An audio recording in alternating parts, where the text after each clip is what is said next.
అనగనగా శారదాపురం అనే గ్రామంలో రంగమ్మ రామరాజు అనే దంపతులు నివసిస్తూ ఉంటారు.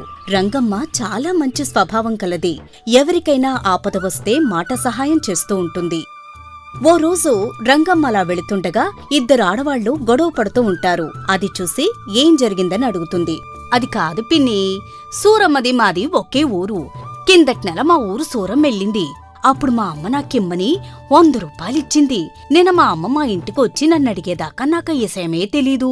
నేనొచ్చి అడిగేదాకా ఇవ్వకుండా తనకాడే ఉంచుకుని ఇప్పుడు ఇస్తానంటోంది.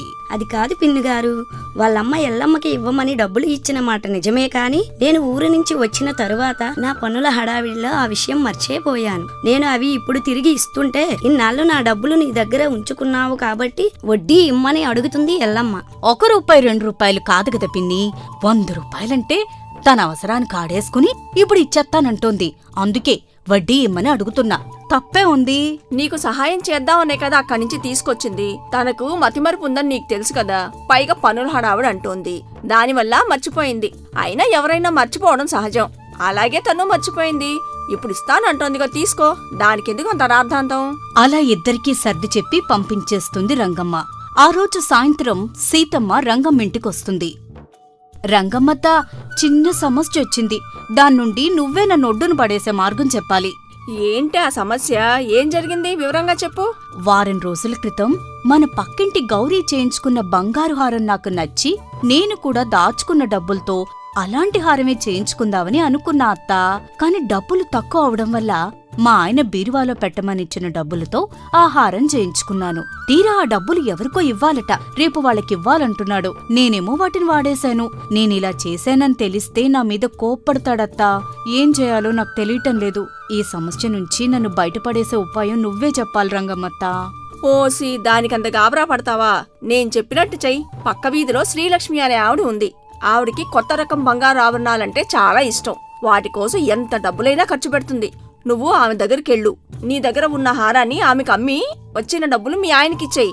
నువ్వు చెప్పింది బాగానే ఉందత్తా. నువ్వు చెప్పినట్టే చేస్తాను. సరే వెళ్ళు. అలా ఓ వారం రోజులు గడిచిన తరువాత ఈమె గురించి తెలిసిన వ్యక్తి సూరయ్య తనకు న్యాయం చేయమని రంగమ్మ ఇంటికొస్తాడు. ఏం సూరయ్య, ఎప్పుడు లేంది ఈ రోజు ఇలా వచ్చావు? ఏంటి సంగతి? చిన్న సమస్య వచ్చింది రంగమ్మ గారు. మీరేమీ అనుకోనంటే మీ దగ్గర పనిచేసే రాములు నా దగ్గర కొంత డబ్బు అప్పు తీసుకుని నువ్వెప్పుడిచ్చావు అంటున్నాడు. అవునా? అయితే వాడిని పిలుస్తా ఉండు. ఇప్పుడే తెలిచేస్తా వాడి సంగతి.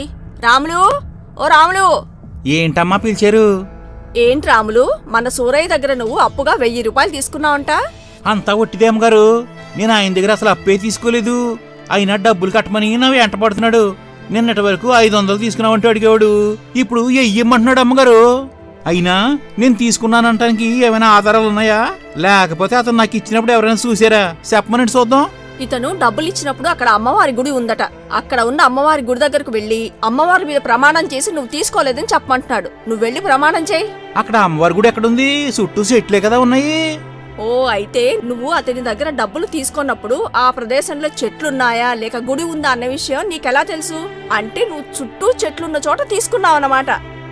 అంటే అది అమ్మగారు, అది మరి ఏంటి మరి? నువ్వు నిజం ఒప్పుకుంటావా లేదా అతన్ని గ్రామాధికారి దగ్గరికి వెళ్లి ఫిర్యాదు చేయమంటావా?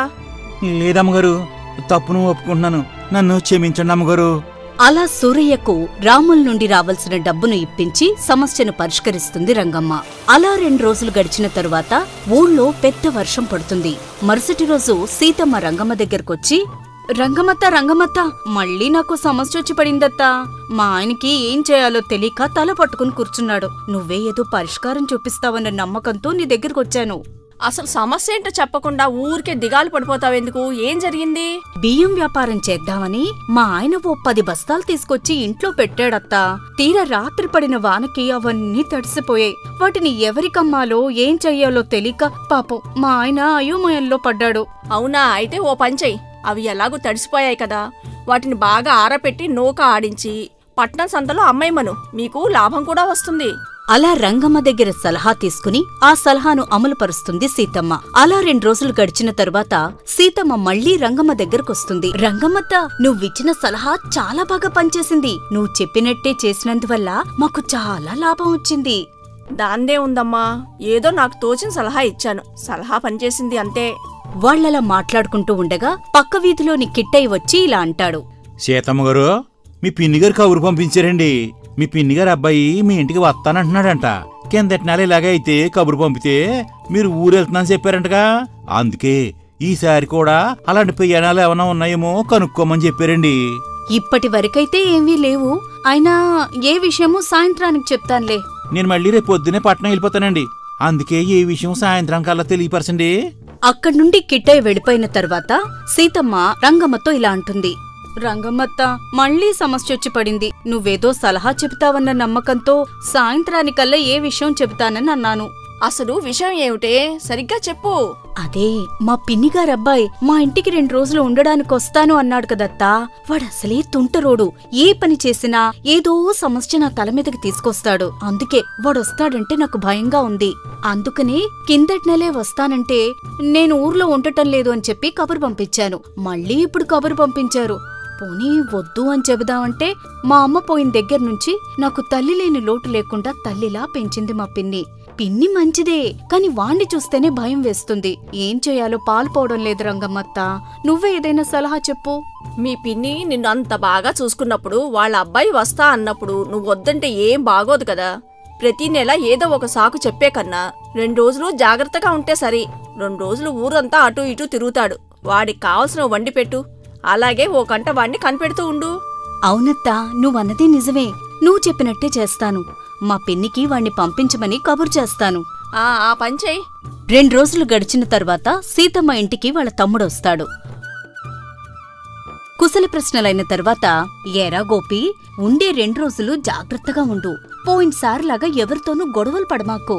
అలాగే అక్క, ఎవరితోనూ గొడవలు పడను. పోయినసారి కూడా నాదేం తప్పులేదు. అయినా నేను సురేష్తో తప్ప ఎవరితోనూ తిరగనక్క. వాడు లేకపోతే ఇంటి పట్టునే ఉంటాను. సరే అయితే. రంగమ్మ చెప్పినట్టే వాళ్ళ తమ్ముడికి కావలసినవన్నీ వండిపెట్టి మంచిగా చూసుకుంటుంది సీతమ్మ. వాడు 2 రోజులు ఊరంతా బాగా తిరిగి వాళ్ళ ఊరెళ్ళిపోతాడు. మరుసటి రోజు సీతమ్మ భర్త సీనయ్య సీతమ్మతో ఇలా అంటాడు. ఏవే, నా చొక్కా జేబులో 1000 రూపాయలు ఉండాలి. నువ్వేమన్నా తీసావా? లేదయ్యా, నేనేం తీలేదు. కిందేమన్నా పడిపోయాయేమో, సరిగ్గా చూడు.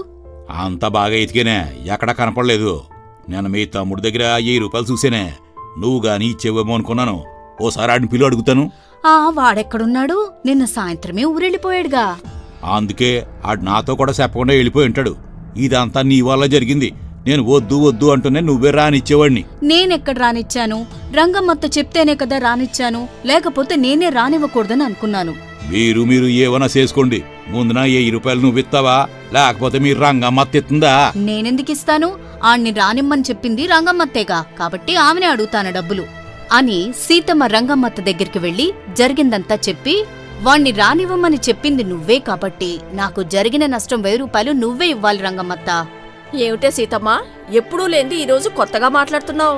నీకు నష్టం జరగడమేంటి, దానిని నేనివ్వడమేంటి? అవును మరి, నా నష్టపరిహారం నువ్విప్పుడిస్తావా, లేకపోతే గ్రామాధికారికి ఫిర్యాదు చేయమంటావా? ఇస్తే ఇచ్చుకో. మీ ఇంట్లో డబ్బులు మీ తమ్ముడు దొంగతనం చేస్తే నువ్వు నా మీద ఫిర్యాదు చేస్తావా? చేసుకో ఫిర్యాదు. అలా గ్రామాధికారి వద్దకు వెళ్లి సీతమ్మ జరిగిన విషయమంతా చెబుతుంది. అయ్యా, మీరే ఎలాగైనా నాకు న్యాయం చెయ్యాలి. ఆ రంగమ్మత్త నుండి నాకు నష్టపరిహారం ఇప్పించాలి. అలాగే అమ్మా, నీకు తగిన న్యాయం చేస్తాను. ఇప్పుడే రంగమ్మని ఇక్కడికి పిలిపిస్తాను. అలా రంగమ్మ గ్రామాధికారి దగ్గరకు వచ్చిన తరువాత, ఏమ్మా రంగమ్మ, సీతమ్మ చెప్పిందంతా నిజమేనా? అయ్యా, సీతమ్మ ఏం చెప్పిందో నాకు తెలియదు గాని జరిగిన విషయం మాత్రం ఇది. అలా జరిగిన విషయం మొత్తం గ్రామాధికారికి వివరంగా చెప్తుంది రంగమ్మ. ఇద్దరూ చెప్పింది విన్న తర్వాత నాకు తెలిసిందేమిటంటే, సీతమ్మ, నువ్వు అసలు రంగమ్మ దగ్గరకు సలహా కోసం ఎందుకు వెళ్ళావు? ఇంతకు ముందు ఇలా సలహాలు ఏమైనా తీసుకున్నావా? అవునయ్యా, 2-3 సార్లు సలహాలు తీసుకున్నాను. మరి అప్పుడు నష్టం ఏమీ జరగలేదా? మరి ఇప్పుడు జరిగిన నష్టం మొత్తాన్ని రంగమ్మనే ఇమ్మంటావా? ఇంతకు ముందు నష్టం జరగలేదయ్యా. రంగమ్మ సలహా వల్లే నాకు నష్టం జరిగింది కాబట్టి మొత్తం నష్టం ఆమె భరించాలి. అలా ఇంతకుముందు రంగమ్మ సలహాల వల్ల ఆమె పొందిన ప్రయోజనాల గురించి గ్రామాధికారికి మొత్తం వివరిస్తుంది సీతమ్మ. అయితే నువ్వు రంగమ్మ దగ్గర 3 సార్లు సలహాలు తీసుకున్నావు. తీసుకున్న ప్రతిసారి నువ్వు లాభాన్నే పొందావు. కానీ ఈసారి రంగమ్మ సలహా వల్ల 1000 రూపాయలు నష్టాన్ని పొందావు. అయితే మొదటిసారి 1000 రూపాయలు, రెండవసారి 2000 రూపాయలు, మొత్తంగా నీకు రంగమ్మ సలహాల వల్ల 3000 రూపాయల లాభం వచ్చింది. అలాగే ఒకసారి 1000 రూపాయలు నష్టాన్ని పొందానన్నావు. అయితే నీకు వచ్చిన నష్టం మొత్తాన్ని రంగమ్మనే చెల్లించమంటున్నావు కాబట్టి నీకు వచ్చిన లాభం మొత్తం కూడా రంగమ్మకే చెందుతుంది. అయితే నా తీర్పు విను. లాభం 3000 రూపాయల నుంచి నష్టం 1000 రూపాయలు పోను. ఇంకా నువ్వే రంగమ్మకు 2000 రూపాయలు తిరిగి చెల్లించాల్సిందిగా తీర్పు చెబుతున్నాను. అయ్యా అయ్యా, నన్ను క్షమించండి అయ్యా, నా తప్పు నాకు తెలిసొచ్చింది. రంగమ్మ ఎంతో ఉన్నతంగా ఆలోచించి మన గ్రామంలోని సమస్యలు నా దాకా రానివ్వకుండా ఎంతో న్యాయబద్ధంగా వ్యవహరించి తగు సలహాలిచ్చి సమస్యలు పరిష్కరిస్తోంది. అలాంటి ఆమెను మీరు ఈ విధంగా ఇబ్బంది పెట్టడం మంచిది కాదు. ఆమె సలహా మీకు నచ్చితే పాటించండి, లేకపోతే వదిలేయండి. అంతేగాని ఆమెను నిందించొద్దమ్మా. ఆ విధంగా గ్రామంలో మిగతా వాళ్లు రంగమ్మ సలహాలను పాటిస్తూ తమ సమస్యలను పరిష్కరించుకుంటూ జీవనం సాగిస్తున్నారు.